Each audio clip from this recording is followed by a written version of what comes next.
Hey guys, today we are going to discuss the process of photosynthesis, during which autotrophs convert energy from the sun into chemical energy. Photosynthesis comes from the Greek word photo, meaning white, and synthesis, meaning putting together.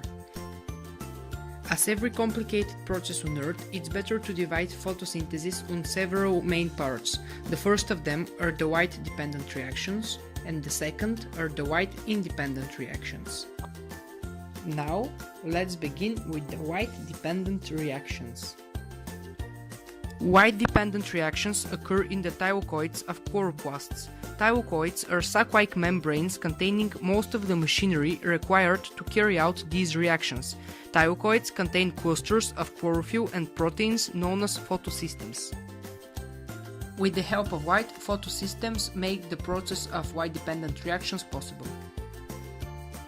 Chlorophyll is the main pigment in plants.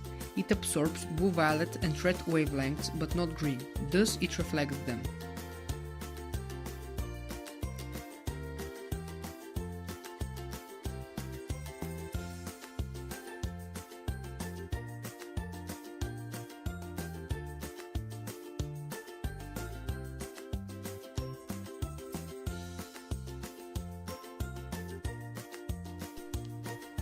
White-dependent reactions start when water and light go into photosystem 2.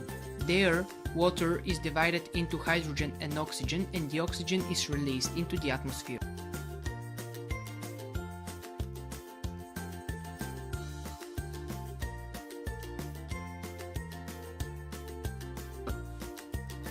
After that, high-energy electrons move down the electron transport chain to photosystem 1.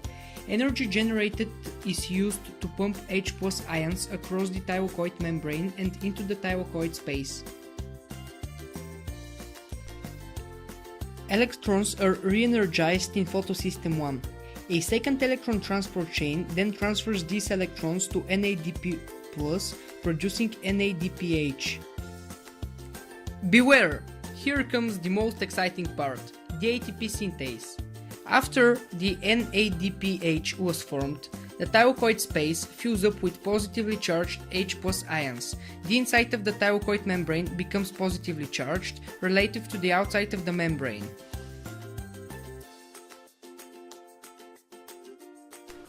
Afterwards, H+ ions are allowed by the ATP synthase to cross a membrane of a certain cell.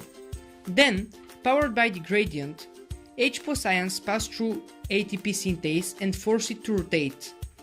As it rotates, ATP synthase binds ADP and a phosphate group to create ATP.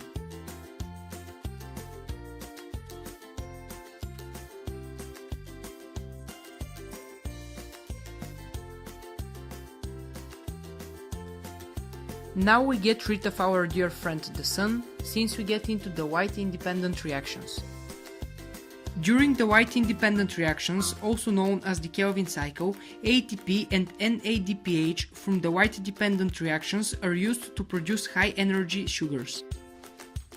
The process of the white-independent reactions takes place in the stroma of the chloroplast outside of the thylakoid membrane.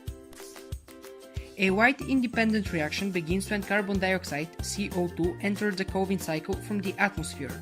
An enzyme in the stroma of the chloroplast combines them with 5 carbon compounds known as RUBP that are already present in the organelle, producing 3 carbon compounds that continue into the cycle. For every 6 carbon dioxide CO2 molecules that enter the cycle, a total of 12 3 carbon compounds known as G3P are produced. Afterwards, energy from ATP and high-energy electrons from NADPH are used to convert the 3 carbon molecules G3P to higher energy forms.